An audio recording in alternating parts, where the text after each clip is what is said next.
David Beckham. Beckham adalah salah satu raja asis paling mematikan yang pernah mentas di panggung Piala Dunia dengan torehan 6 asis impresif. Rahasianya murni ada di kaki kanannya yang seolah dikasih cheat dan radar presisi tingkat dewa. Beckham itu tipe pemain yang nggak butuh lari sprint ngelewatin bek lawan buat nyiptain peluang berbahaya. Dia cuma butuh ruang sekecil apapun di sisi sayap kanan atau dapat jatah tendangan bebas dan umpan silangnya bakal melengkung tajam yang tepat mendarat di kepala atau kaki striker. Dari edisi 1998, 2002, sampai di 2006, ketika generasi emas Inggris sering mendadak buntu saat disuruh nembus pertahanan lawan, umpan-umpan manja Beckham selalu jadi jalan pintas paling instan untuk nyetak gol. Di tengah tekanan gila media lokal dan ekspektasi publik yang nggak pernah realistis, Beckham ngebuktiin kalau kontribusinya bukan sekadar di marketing, melainkan nyawa utama dari produktivitas lini serang Inggris. Francesco Totti. Di balik citranya sebagai gladiator ibu kota, gimana ceritanya Totti bisa nembus jajaran elit raja asis Piala Dunia dengan koleksi 6 asis? Jawabannya ada di kemampuannya menerjemahkan peran trequartista ke level yang sempurna. Totti itu bukan tipe gelandang serang modern yang hobi lari sprint atau step over buat ngelewatin pemain. Dia main pakai visi dan teknik satu sentuhan yang murni di luar logika. Puncak pembuktian magisnya pecah di Piala Dunia 2006 di Jerman. Faktanya, beberapa bulan sebelum turnamen bergulir, Totti ngalamin cedera patah pergelangan kaki, tapi dia tetap maksa berangkat dan main ngebela geli Azzurri dengan kondisi plat metal yang masih tertanam di kakinya. Tapi, Totti malah tampil sebagai konduktor utama yang mengatur ritme permainan asuhan Marcelo Lippi. Di saat Italia main disiplin nunggu celah buat counter attack, Totti murni jadi pembuka kunci. Cuma butuh satu lirikan, dia bisa ngelepasin umpan sodoran datar membelah lautan bek musuh buat manjain pemain kayak Luca Toni, Fabio Grosso, atau Pippo Inzaghi. Cuma dari edisi 2006 itu aja, dia sukses ngeborong 4 asis krusial yang akhirnya berujung pada trofi emas Piala Dunia buat Italia, melengkapi koleksi asisnya dari edisi 2002 menjadi total 6 asis. Thomas Müller. Kalau lo ngelihat Thomas Müller buat pertama kalinya, lo mungkin bakal ngebully karena badannya yang jangkung kurus, kaos kakinya sering melorot, larinya kaku, dan nggak punya skill gocekan sama sekali. Tapi dia jenius banget dalam satu hal. Raumdeuter alias sang penafsir ruang. Dia seolah dianugerahi radar gaib buat ngelacak titik buta di area pertahanan lawan. Sering banget kejadian. Sebelum bek musuh sadar kalau ada ancaman, Müller tahu-tahu udah nangkring santai di ruang kosong yang sama sekali nggak kepikiran oleh siapapun. Di momen krusial saat dia udah dapat bola di ruang kosong itulah, instingnya bekerja mutlak. Visi bermainnya yang super efisien bikin dia selalu jeli ngelihat posisi temannya yang lebih menguntungkan. Müller sukses ngebantu rekan setimnya mencetak gol dengan sangat gampang. Torehan 6 asisnya ini dicicil dengan konsistensi luar biasa, mengantarkan Jerman panen gol sejak debut sensasionalnya di Afrika Selatan 2010 hingga puncaknya menguasai dunia di Brasil 2014. Rekor 6 asis ini jadi bukti lo nggak harus punya kaki yang jago menari buat diakui sebagai legenda. Kadang lo cuma butuh kecerdasan IQ dan otak yang sanggup mikir 2 langkah lebih maju dari musuh lo. Grzegorz Lato.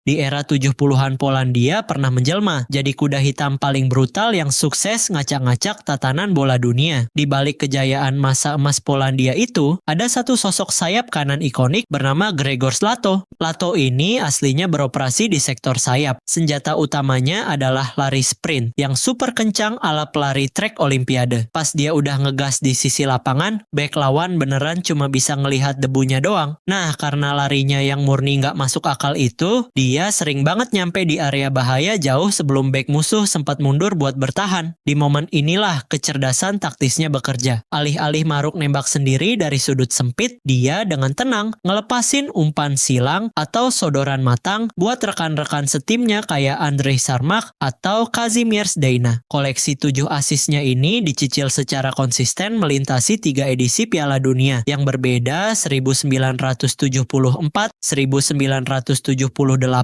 dan 1982. Gila aja, performa individunya yang komplit ini sukses ngebawa Polandia nyabet status juara ketiga dunia sampai 2 kali. Pierre Littbarski. Di antara besarnya pemain Jerman Barat yang mirip raksasa, ada satu pemain bertubuh mungil dengan postur kaki sedikit letter O, yang mainnya malah lincah banget. Kenalin, Pierre Littbarski atau yang akrab dipanggil Litti. Di saat sepak bola Jerman Barat lagi mendewakan efisiensi dan taktik pertahanan Grendel, kehadiran Littbarski ini jadi sebuah anomali. Dia adalah spesialis winger merangkap playmaker yang hobinya ngelewatin kepungan bek lawan pakai gocekan dribble yang super lengket. Gila aja, dia sanggup ngebawa negaranya nembus 3 partai final Piala Dunia secara beruntun di 1982, 1986, dan puncaknya ngangkat trofi di 1990. Kalau lu lihat striker-striker legendaris Jerman macam Karl-Heinz Rummenigge, Rudi Völler, sampai Jurgen Klinsmann bisa panen gol di era itu, lu harus tahu kalau arsitek utama di balik layar itu ya Littbarski. Dia punya kebiasaan cerdik buat narik 2-3 bek musuh ke arah sayap, bikin area penalti jadi longgar. Terus dengan santainya dia ngelepasin umpan silang yang sangat presisi. Torehan 7 asisnya ini murni bukti konsistensi level dewa melintasi 3 edisi turnamen yang berbeda. Diego Maradona.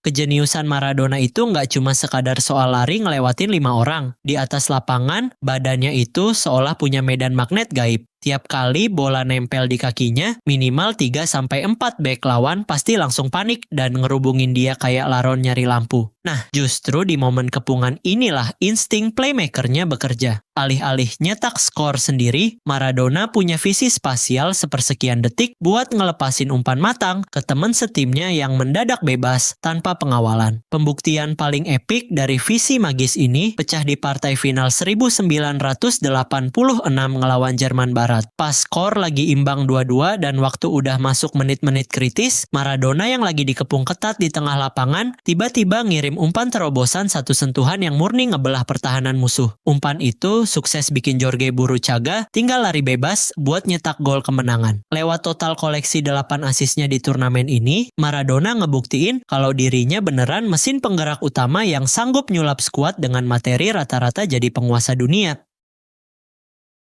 Lionel Messi.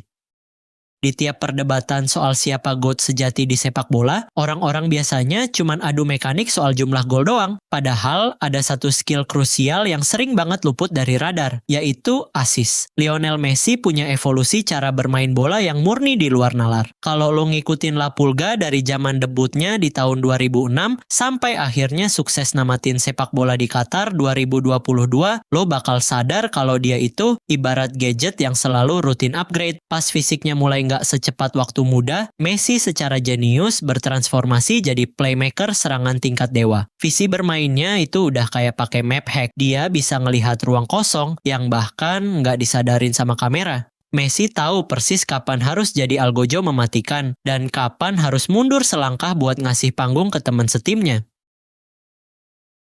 Pele. Di balik ketajamannya sebagai striker mematikan, Pele itu punya visi bermain yang nyaris cenayang. Dia nggak cuma peduli soal ngerobek jala gawang musuh sendirian, tapi dia selalu tahu persis di mana posisi teman-teman setimnya. Pas di final Piala Dunia 1970 lawan Italia, bukannya egois nembak ke gawang pas lagi megang bola di depan area penalti. Dia malah dengan santainya ngasih no-look pass mendatar ke sisi kanan. Kemudian, Carlos Alberto datang lari dari blind spot dan langsung ngelepasin tendangan geledek yang jadi salah satu gol paling ikonik sepanjang masa. Total 10 assist yang dia kumpulin sepanjang keikutsertaannya di turnamen ini ngebuktiin kalau Pele adalah definisi sejati dari Joga Bonito. Dia sanggup narik 3-4 bek lawan sekaligus cuma buat ngebuka ruang kosong, dan dengan ketenangannya, dia ngasih umpan matang ke rekan setimnya yang tinggal tap in bola masuk ke gawang. Pele bukan cuma sekadar dewa dalam urusan mencetak skor. Lewat rekor asisnya yang abadi, dia ngajarin dunia kalau kehebatan hakiki seorang legenda nggak cuma diukur dari seberapa banyak gol pribadinya, tapi dari seberapa sering dia rela berbagi panggung buat ngebantu teman setimnya ikutan bersinar. Gimana menurut kalian tentang video hari ini? Tulis pendapat kalian di kolom komentar ya. Jangan lupa tekan tombol like, subscribe, dan nyalakan loncengnya supaya nggak ketinggalan konten baru lainnya.